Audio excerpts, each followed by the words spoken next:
प्रधानमंत्री नरेंद्र मोदी फ्रांस की 3 दिन की यात्रा पर पेरिस पहुंचे हैं। पीएम मोदी की फ्रांस के राष्ट्रपति इमैनुअल मैक्रों से मुलाकात हुई। भारतीय प्रधानमंत्री फ्रांस के बाद सीधे अमेरिका के लिए रवाना हो जाएंगे।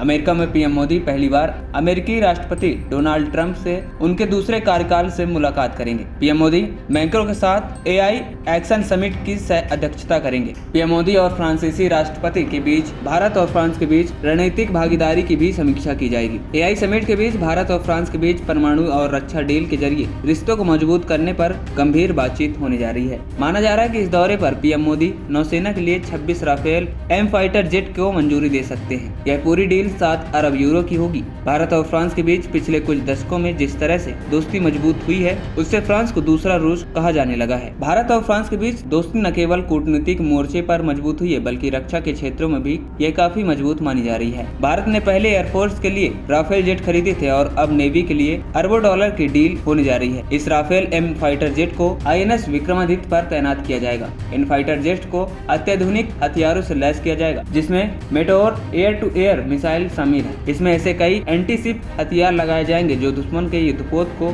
तबाह करने की ताकत रखते हैं। इसके अलावा भारत 3 और स्कॉर्पियन पनडुब्बी लेने जा रहा है, जो हिंद महासागर में भारतीय नौसेना को प्रतिरोधक और हमले की ताकत बढ़ाने में मदद करेगी। इसके साथ ही पोखरण में भारत के परमाणु परीक्षण के बाद फ्रांस भी एक ऐसा अहम देश था जिसने भारत के खिलाफ प्रतिबंध नहीं लगाए थे। भारत और फ्रांस के बीच दृष्टिकोण काफी हद तक समानता में है। दोनों ही देश राजनीतिक और रणनीतिक सततता से भरोसे करते हैं और एक ऐसे वैश्विक दृष्टिकोण में भरोसा रखते हैं जो मुख्य सुपर पावर से अलग है। यूक्रेन युद्ध के बाद भारत ने जब रूस की आलोचना ही नहीं की तो यूरोपीय देश नई दिल्ली के खिलाफ भड़क उठे, लेकिन फ्रांस ने एक संतुलित रुख अपनाया। फ्रांस ने रूस को लेकर भारत के खिलाफ कोई बयान नहीं दिया। भारत और फ्रांस दोनों का हिंद प्रशांत क्षेत्र में एक जैसा विचार है। भारत और फ्रांस का मानना है कि दक्षिण चीन सागर को खुला रखा जाए ताकि वहां से जहाजों को आना जाना आसानी से चालू रहे। एएनपी टाइम्स की रिपोर्ट।